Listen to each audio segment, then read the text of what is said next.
Hey everyone, welcome to my channel. My name's Lee. You're watching Dark Roots Creations, and this is my summer book haul.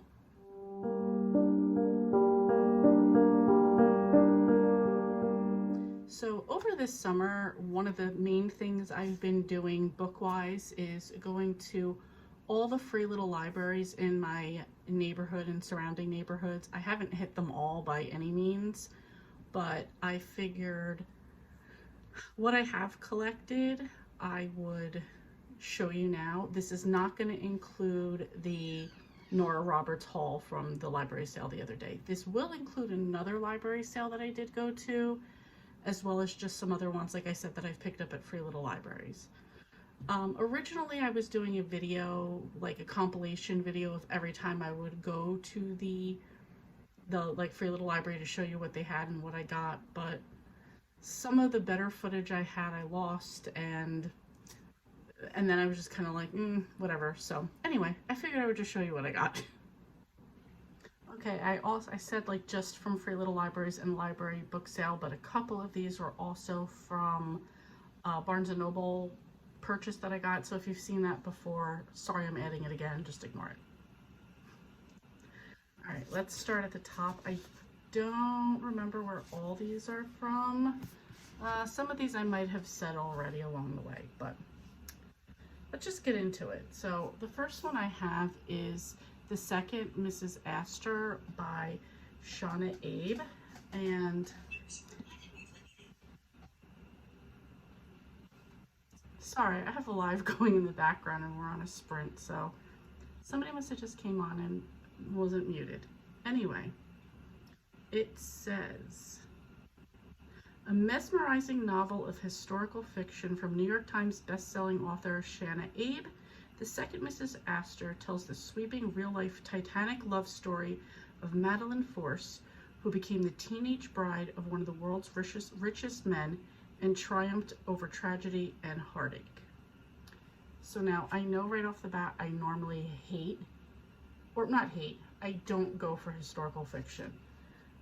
Without reading the rest of the back of this, there was something about this that just really intrigued me, and it wasn't the Titanic thing, so I don't know. We're gonna get into it and we'll find out what it's about. Barnes & Noble thing, I got this book called White Ivy by Susan Yang, and this is supposed to be about a family that comes to the United States, and the girl basically like kind of like learns to be like a con artist from her grandmother. So, you know, the con artist thing kind of got me, so I'm interested in this one, and I've had it on my TBR for a long time. So next, I didn't get this from there. This was a Free Little Library one, and this is The Golden Couple by Greer Hendricks and Sarah Pekkanen. And in this one, really quickly, it says, wealthy Washington suburbanite Marissa and Matthew Bishop seem to have it all until Marissa is unfaithful. Beneath their veneer of perfection is a relationship riven by work and lack of intimacy. Marissa wants to repair things for the sake of their 8-year-old son and because she loves her husband. Enter Avery Chambers. So that, I love these type of books, so that should be interesting. And I also enjoyed The Wife Between Us that they wrote as well. Next up is High Stakes by Danielle Steel. I'm pretty sure I got this at the library book sale. I've only read a few books by Danielle Steel, and I notice her type of genre, I guess, is, I'm sorry, the ring light's glaring on there. I noticed that most of her genre is like some sort of dysfunctional family type of thing. So I don't even know what this one is about. Yeah, this is it. 5 successful women play for high stakes in their careers at a boutique literary and talent agency. So, like I said, I've kind of always just, the few that I've read, I think like 3 by her, so It was, I think, 50 cents, $1, so I picked it up. This was the other book from the Barnes & Noble's haul. This is The Family. This is by Naomi Kropitsky. And my understanding is these are two sisters two friends whose fathers are in the mafia. One kind of goes the rebel route, the other one goes the good route, and the fallout between them through it. So I've always kind of been interested in the mafia and like mob books, mob movies. I mean, my favorite movie is Goodfellas. Second is Godfather 2, so kind of makes sense. Next up, I mean, just, you know, we're adding to the collection here. I have Nora Roberts' Birthright. I picked this up at the library sale. That was $1. And then I also got Nora Roberts' Carolina Moon. This was $1. And then I got Nora Roberts' True Betrayals. So there was my Nora spot of stuff. I think that's all I have in here. Okay. I believe I talked about these already. These were the Harlequin love-inspired inspirational romance books that I picked up at my library. They were 10 cents each. And I'm pretty sure I already talked about these, but we will go over them again really quickly. We have A Mother for His Son by Betty Woods. And this says on the back, a temporary home or the start of a happily ever after. Back in the little town of Sunrise, Texas, to help her grandmother, Dallas chef Rachel Landry plans to use the time to heal her broken heart. She has no need to help handsome neighbor Mac Green with his guest ranch, but her growing affection for his little boy could be just the push she needs to once again see the possibility of something more. So these are just those type of books, like just a sweet, genuine romance type of thing. And then these other ones all appear to be like Amish, which I think I did mention in that other video. I read like Her Amish something, I forget what it was, but it was just like two people that came together. It was written by a woman named Carrie Light. I cannot remember it right now. I'm sorry, it doesn't really matter because it's not part of this. But it was about an Amish courtship. So maybe that, oh no. See, I keep seeing a title and I keep thinking that was the name of it. Anyway, it doesn't matter. This one right here is their pretend courtship, and this is by Carrie Light. This is the woman that I had read the other Amish book by and really enjoyed it. And this one says, pretend suitor or her most suitable match. Eliza Kime has no interest in getting married, but her stepfather's pressuring her to court. Eliza begrudgingly agrees to walk out with the blueberry farmer Jonas Cagney. She has no idea his true intention is only to protect his brother from getting her heartbroken. Yet making their in-name only courtship look real is surprisingly easy. Might this practical arrangement end up backfiring in the best possible way? So I really enjoyed the first one by her. I'm sure I'm gonna like this one. And it got me onto this like Amish romance genre that I really enjoy. The next one is The Amish Matchmaker's Choice by Patricia Johns. And this says she has to find him a bride until she falls for him first. I'll read it. Wife Adele Draskell refuses to marry again, but that won't stop her from playing matchmaker for her old schoolmate Jake Krunskly. After a decade with the English, Jake's 6-month time limit to marry so he can inherit his uncle's farm is quickly running out. Finding him the perfect wife won't be easy, especially when Adele might just be his perfect match. So that sounds like that's going to be an interesting one.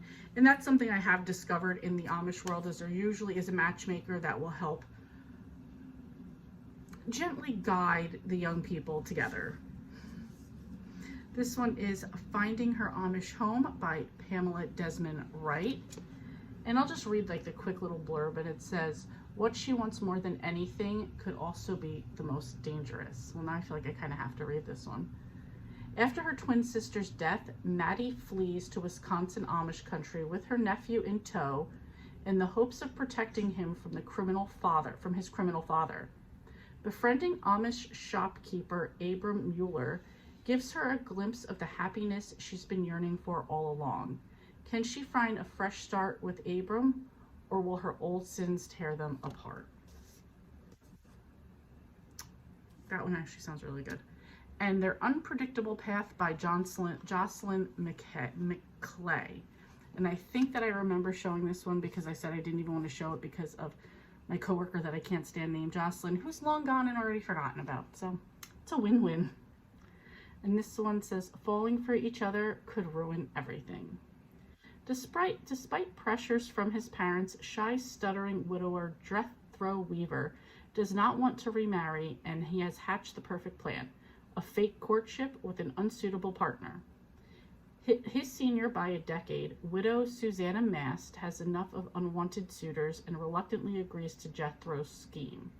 But what happens when the fake relationship turns into something real? So this seems to definitely be and I have another book from 2 years ago that also is something like that, like a fake courtship, a fake setup. So that seems to be a popular trope in the Amish romance world. All right, what do we have up next? These two I picked up at Free Little Libraries, and this is Fear the Worst by Linwood Barclay.